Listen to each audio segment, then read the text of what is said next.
Okay, so the main golf season might be winding down, but honestly, the drama, it feels like it's just ramping up. Absolutely. Welcome to the deep dive.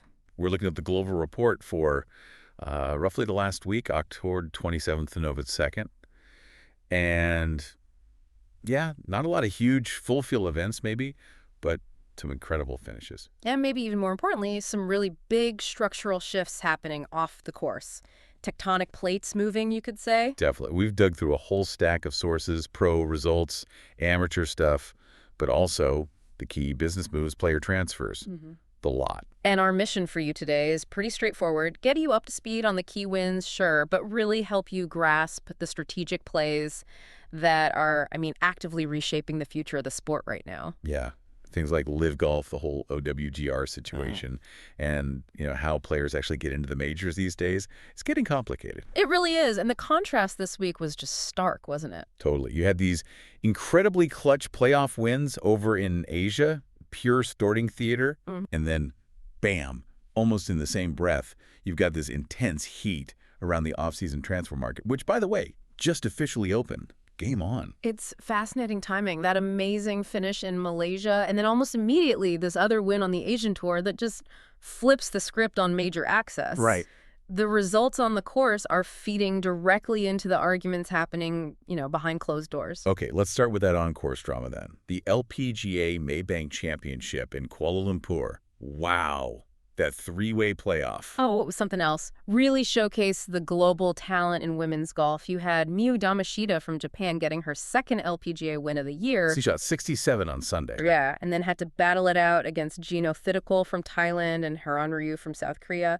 Watching that three-way sudden death, the pressure, it just shows how thin the margins are. And what really jumped out from the reports was the atmosphere there. Yeah. Big crowds, strong TV numbers apparently.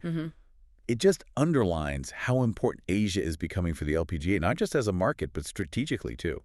Yeah, it points to a really healthy, diverse tour globally. But okay, if Yamashita's win was let's say, the dramatic highlight. Then the Tom McKibbin win was the earthquake. Sort of, yeah. The structural tremor, maybe. That win on the Asian tour, that really shook up the whole conversation this week. Okay, let's zero in on that. Tom McKibbin, he plays for Live Golf, Legion 13 team. That's right. He wins the Link Hong Kong Open by 2 shots. Great final round 65. Fantastic golf. But the reports are all saying this isn't just about the trophy. Not at all. That's the key takeaway. Because it's the Hong Kong Open, a designated national open, that victory automatically punches his ticket for the 2026 Masters and the Open Championship. Automatically, just from that one win. Yes, that's the critical connection you need to grasp. It's a direct pathway. For a Live E player, it gets them into 2 majors, completely sidestepping the whole official World Golf ranking system, which, as we know, is stalled for Live E. Hang on, explain that link again. How does the Hong Kong Open suddenly grant Masters and Open spots? Is that a new rule change? That's a really important adaptation, yeah. The qualification criteria for the Open and the Masters were expanded recently. They now include winners of specific high-profile national opens, even if they aren't PGA Tour or DP World Tour events. So by winning Hong Kong, McKibbin triggered that specific exemption category. It's essentially a built-in alternative route to the majors. Doesn't rely on OWGR points, which LIV is, still fighting for. So OLI players are essentially finding another door into the majors via these bigger Asian Tour events. Makes the whole OWGR integration debate feel a bit less urgent for them, maybe? That's certainly the strategic read. It lessens the dependency. And while all this is happening at the pro level, we should probably give a quick nod to the next generation. Right, the pipeline. Yeah, the sources mentioned a couple of names. Noah Kent, a college standout, and Aston Lim, who's only 15 but apparently showing incredible poise already. And even down at the college level, tech is playing a role. Georgia topped a Division I event, and the reporting highlighted their use of heavy data tracking for performance. Analytics driving development. It's not just about swing speed anymore, is it? Definitely not. And that data-driven approach is crucial because the pro tours need that constant flow of new talent, especially with all this disruption. Okay, so let's loop back to McKibbin's win, that major exemption, the OWGR workaround. Let's unpack that a bit more. Okay. Levy reapplied for OWGR points back in July, right? After getting turned down initially. Correct. Still pending, as far as we know. But if players like McKibbin can now win their way into majors through events like the Hong Kong Open, What does that do to the leverage the PGA Tour or the OWGR bodies have in any future talks? Well, it certainly changes the dynamic. For some players, the absolute need for OWGR points might diminish if this alternative pathway proves reliable.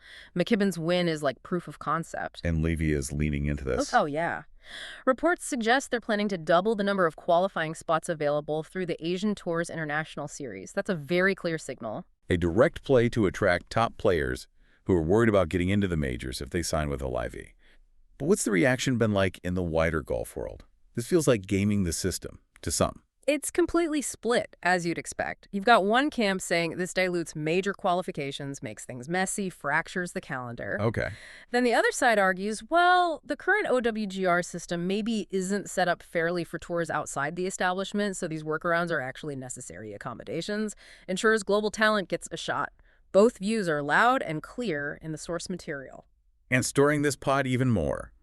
The transfer window is officially open. Signings, trades, extensions for Levy's 2026 rosters. Yeah, this is basically golf's version of free agency kicking off, and the rumor mill is intense. Any specifics? Well, the chatter, and it's strong chatter, is that two fairly recent PGA Tour winners are deep in talks to jump ship. That would be a pretty big blow to the tour and a boost for Levy next year. But it's not quite the same deal as the first wave of Levy signings, is it? I read something about increased obligation. Yeah, that's a really key point. The sources are clear. New IV signees will have to commit to more than just the standard 14 IV events. Ah, interesting. Why the change? It seems like a direct response to criticism, especially around the not playing enough competitive golf argument, which ties back into the major qualification debate. The idea might be that they'll have to play in some of these associated Asian Tour events too, perhaps the ones offering those major spots. Okay, makes sense. Meanwhile, what about the big picture? The PGA Tour Levy Golf Alliance talks. Sounded like progress was being made, but now... Yeah, the latest reports from insiders suggest things have stalled. No deal seems imminent. What's the sticking point? It sounds like fundamental clashes over format and structure, Levy's guaranteed money, team concept versus the PGA Tour's traditional meritocracy, earning your way, playing for your card model. Those are hard things to reconcile. So that initial optimism about unifying the game globally, fading a bit. It definitely seems to have cooled off. These structural gaps are proving tough to bridge. Okay, so if the structure's still fragmented, how are the tours trying to, adapt their business side? Reach new fans. That's where we saw a really interesting move this week. Sponsorship innovation, the media brand, Good. Oh, yeah, the YouTube guys. Big online presence. Exactly. They've become the title sponsor for a new PGA Tour event in Austin, Texas. That feels significant. They target a much younger audience, right? Yeah. Mostly through social media, not traditional TV. Precisely. It's the tour actively trying to tap into that younger demographic, bring some digital energy to the circuit. It's a different play than, say, a big bank renewing a sponsorship, which also happened. Both are needed, but the Good deal is about growth in a specific area. And that youth focus seems consistent. Callaway extended its deal with the Future Champions Golf Tour, too, investing in the junior pipeline. Yeah, shoring up the grassroots. And just a couple of other notes before we look ahead. Johanna Gustafsson from Sweden, who is the LET Players Player of the Year in 2023, she announced her retirement. Okay. End of an era for her. Yeah. And tech-wise, it's just ongoing more AI and coaching, adaptive equipment, trying to make the game more accessible for everyone. Right, so let's pivot to next week. The FedEx Cup fall is heating up. What should you, listening at home, be keeping an eye on from November 3rd to the 9th? Okay, the main event is the PGA Tour's Worldwide Technology Championship. It's down in Cabo San Lucas, Mexico, at El Cardinal. Nice spot. Decent field. Yeah, 120 players, $6.2 million purse. Defending champ Eric Van Rooyen is playing. Some rising guys like Matt McCarthy. Standard fall event in many ways. Given everything we've just talked about, this one feels charged. Hugely charged. Because that Levy transfer window is wide open right now. These fall events are where guys are fighting tooth and nail for their PGA Tour status for next season. Job security on the line. Exactly. So imagine being a player who might be in those talks with Levy we mentioned earlier. You could be playing in Cabo, potentially your last PGA Tour event, while negotiations are happening. Wow, yeah. The pressure. Immense. Every shot, every cut made or missed, it all carries this extra weight. It's not just about the leaderboard. It's about massive career decisions potentially unfolding in real time. The tension is definitely high. So wrapping it all up for this week, the main conflict seems clear. On the course, we got fantastic drama, Yamashita's cool finish, McKibbin's brilliant 65. Pure sport. But the bigger, longer-term story is definitely off the course. It's these stalled merger talks, the strategic chess game around major access using these national opens. That's what's really defining the future structure of golf. Absolutely. Which brings us to our final thought for you to chew on this week. That LV transfer window. It's open now. Players are competing in high-stakes events like Cabo now. Right.